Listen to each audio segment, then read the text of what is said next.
అసూయ. దేవుడు ద్వేషించే పాపములలో అసూయ కూడా ఒకటి. అసూయ వలననే కుటుంబములు పాడవును, బాంధవ్యములు అంతరించిపోవడము, సంఘములు చీలిపోవటము జరుగుతున్నాయి.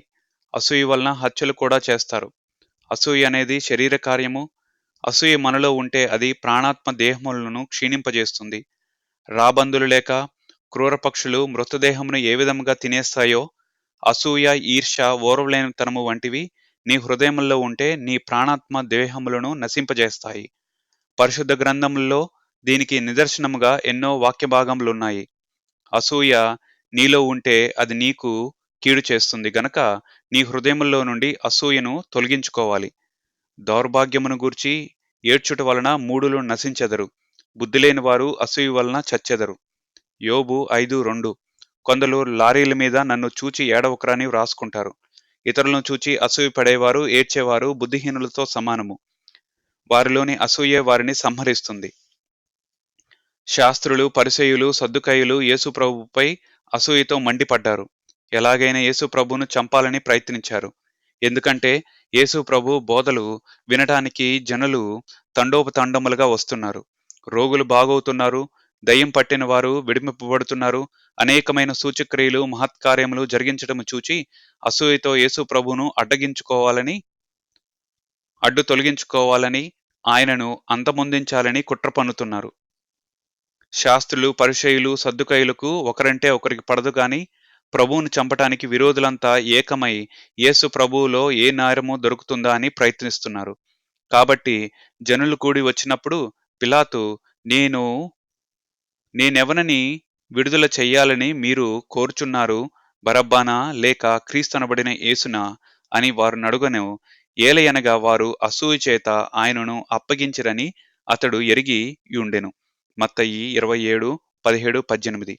ప్రధాన యాజకులు అసూయ చేత యేసును అప్పగించిరని పిలాతు తెలుసుకొని, నేను యూదుల రాజును మీకు విడుదల చేయగోరుచున్నానా అని అడిగెను. మార్కు 15:9-10. యేసు ప్రభువులో పిలాతు ఏ నేరము కనుగొనలేదు.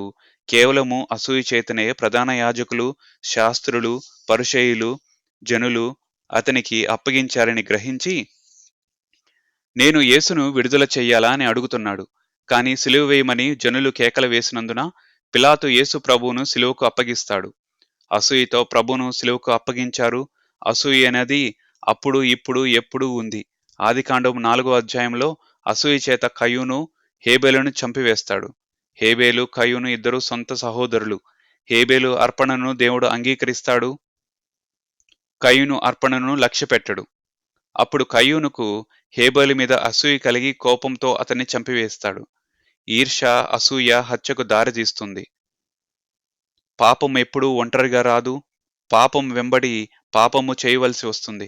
కాబట్టి విశ్వాసి ఎంతో జాగ్రత్తగా హృదయమును కాపాడుకోవాలి. నీలో ఉన్న అసూయ, ఈర్ష్య, పగ, ద్వేషము తొలగించుకొని యేసు రక్తము ద్వారా కడగబడి పవిత్రపరచుకోవాలి. ఇజ్రాయేలు ప్రజలను నడిపించటానికి దేవుడు మోషే, అహరోనులను ఏర్పరచుకున్నాడు. దేవుని చేత ఏర్పరచబడిన నాయకులను ప్రేమించాలి, గౌరవించాలి, వారికి సహకరించాలి గాని ఇజ్రాయేలు ప్రజలు మోషే, అహరోనుల మీద అసూయపడ్డారు. అందుకే దేవుని ఉగ్రత వారిపైకి వచ్చింది. భూమి నెరవిరిచి దాతను, అభిరాములను మృంగివేసింది. అందుకే దేవుని చేత ఏర్పరచబడిన నాయకులకు విరోధముగా మాట్లాడటము, వారి మీద అసూయపడటము నాశనమునకు దారితీస్తుంది. వారు తమ దండు పాళెములో మోషేయందును, యెహోషువకు ప్రతిష్ఠితుడైన అహరోనందును అసూయపడిరి. భూమి నేర విడిచి దాతనును మృంగివేసెను, అది అభిరాము గుంపును కప్పివేసెను. వారి సంగముల్లో అగ్ని రగిలెను, దాని మంట భక్తిహీనులను కాల్చివేసెను. కీర్తనలు 106:16-18. దేవుడు అభిషేకించిన వారిని ముట్టుకోవడానికి భయపడాలి. అసూయ సాతాను కార్యము. కొన్ని సందర్భంలో దైవజనులు, దేవునికి సేవకులు కూడా తోటి దైవజనుల మీద అసూయపడుతుంటారు. నీ మీద అసూయపడే వారిని ద్వేషించవద్దు. వారి కొరకు ప్రార్థించాలి. మోషే సహోదరి అయిన మిర్యాములో అసూయ ప్రవేశించి మోషేకు విరోధంగా మాట్లాడినప్పుడు ఆమెకు దేవుని శిక్ష కలిగింది. తెల్లని హిమము వంటి కుష్టు ఆమెకు సోకింది. కాని మోషే ప్రార్థించినప్పుడు దేవుడు మిర్యామును స్వస్థపరిచాడు. వాక్య భాగము సంఖ్యాకాండము 12:1-16 వరకు.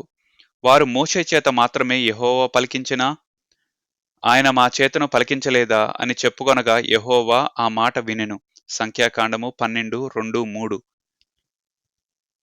మిరియాము తన సొంత సహోదరుడైన మోషే మీద సనికి కుష్టు తెచ్చుకుంది.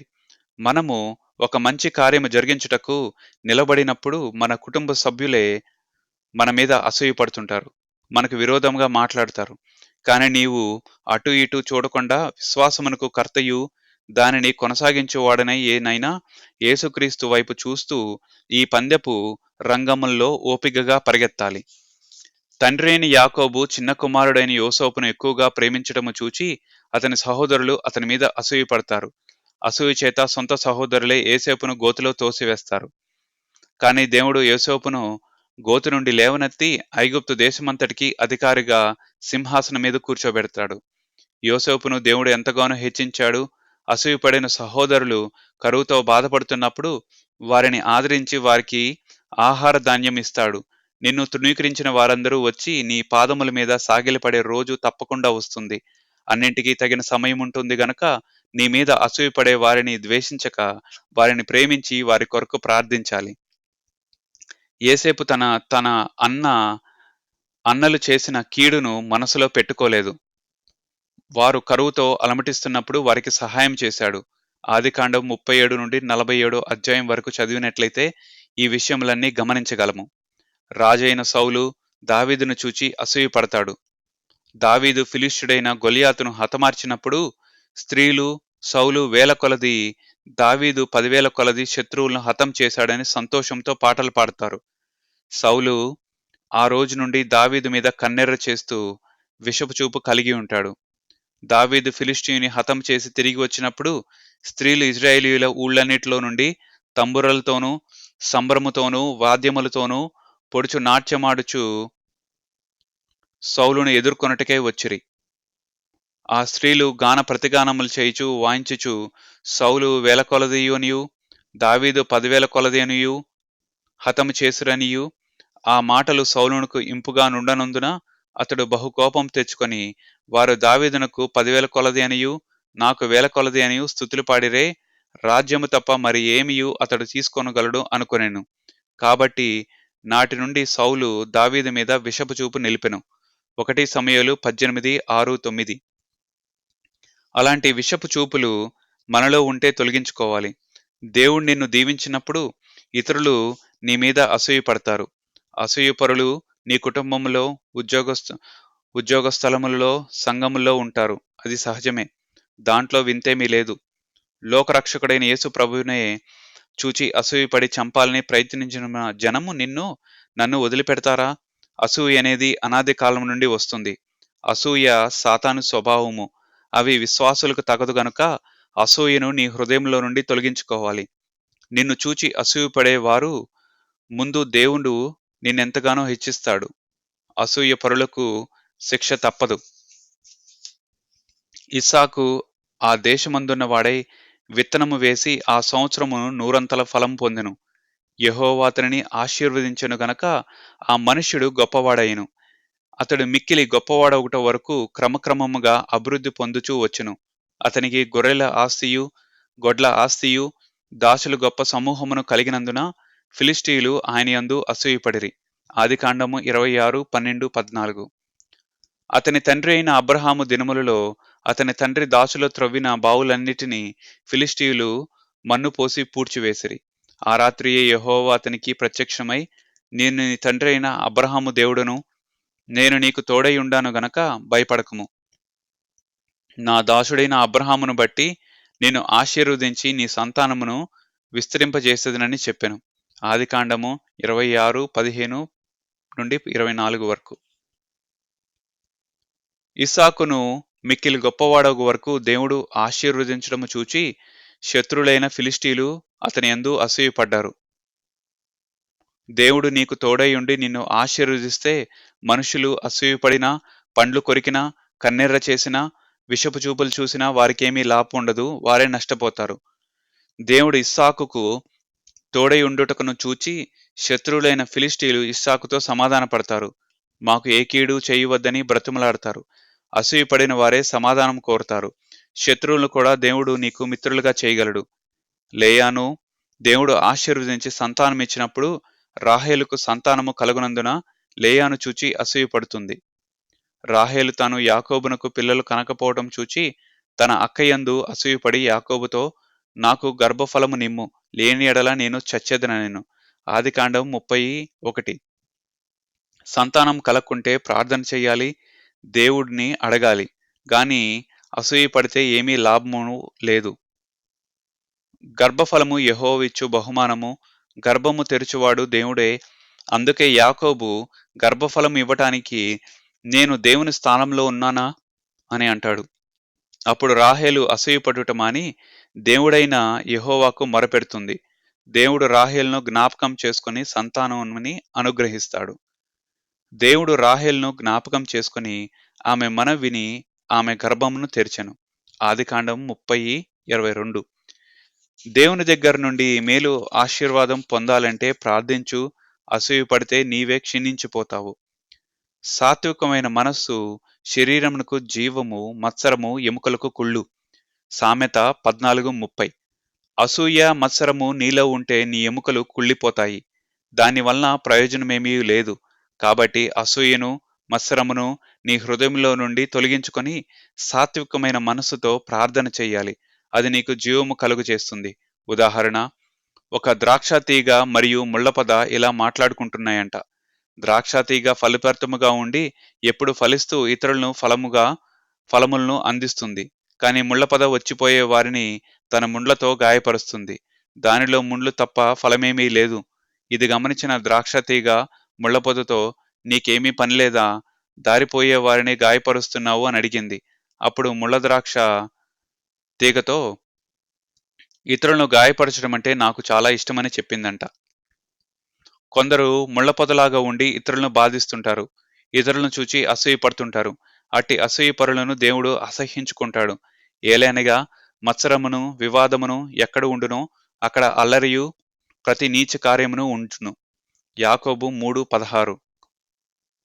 మత్సరము, ఈర్ష్య, అసూయ, ద్వేషము, పగ ఎక్కడ ఉంటే అక్కడ వివాదములు, కలహములు ఉంటాయి. శాంతికి నిలయముగా ఉండవలసిన సంఘములో కూడా నేడు అసూయ ప్రవేశించి అల్లరికి, వివాదములకు, కలహములకు నిలయముగా మారిపోతున్నాయి. ఆత్మీయ దాహంతో వచ్చిన విశ్వాసులకు సంఘములో వాక్యమనే జీవధారలనిచ్చి సేద తీర్చాలి. వారు ఆదరింపబడాలి. వారి గాయములు కట్టాలి. వారిని పరామర్శించాలి. నేటి దినములలో అలాంటి ఆదరణ సంఘముల్లో కరువైపోయింది. సంఘములలో ధనము కొరకు, పదవుల కొరకు ప్రాకులాడుచున్నారు. నశించిపోతున్న ఆత్మల భారము కన్నా డబ్బు మీదే మనసు పెడుతున్నారు. నీవు ఈ లోకంలోనికి ఏమీ తీసుకురాలేదు, లోకం నుండి ఏమీ తీసుకొని పోవు.